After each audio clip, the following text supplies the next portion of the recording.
CPIM ആക്രമണത്തിൽ 2 കാലുകളും നഷ്ടമായ കണ്ണൂരിലെ RSS നേതാവ് സി സദാനന്ദൻ രാജ്യസഭയിലേക്ക്.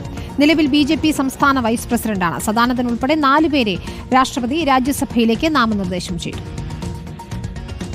RSS പിന്തുണയും പ്രധാനമന്ത്രിയുടെ ആശീർവാദവുമാണ് രാഷ്ട്രപതി ദ്രൗപദി മുർമുവിന്റെ പട്ടികയിൽ സി സദാനന്ദനെ ഉൾപ്പെടുത്താൻ ഇടയാക്കിയത്.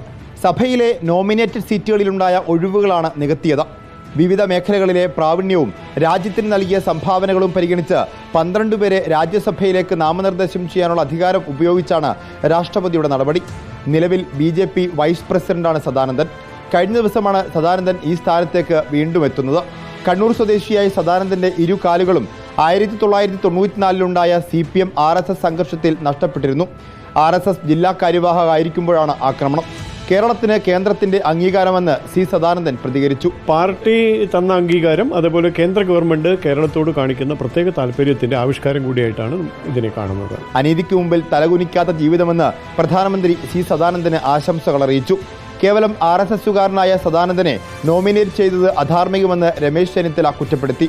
ഒന്നുമല്ലാതെ ഒരു BJP പ്രവർത്തകനെ നോമിനേറ്റ് ചെയ്യുന്ന നടപടി അധാർമികമാണ്. പ്രസ്ഥാനത്തിന് പുറത്തുനിന്നുള്ളവരെ MP-മാരായി നോമിനേറ്റ് ചെയ്യുന്ന പതിവ് ശൈലി വിട്ട് സംഘടനയ്ക്കായി ജീവിതം ഒഴിഞ്ഞുവെച്ചവരെ പരിഗണിക്കുന്ന പുതിയ രീതി പ്രവർത്തകർക്ക് ആത്മവിശ്വാസം നൽകുമെന്നാണ് നേതൃത്വം കണക്കാക്കുന്നത്.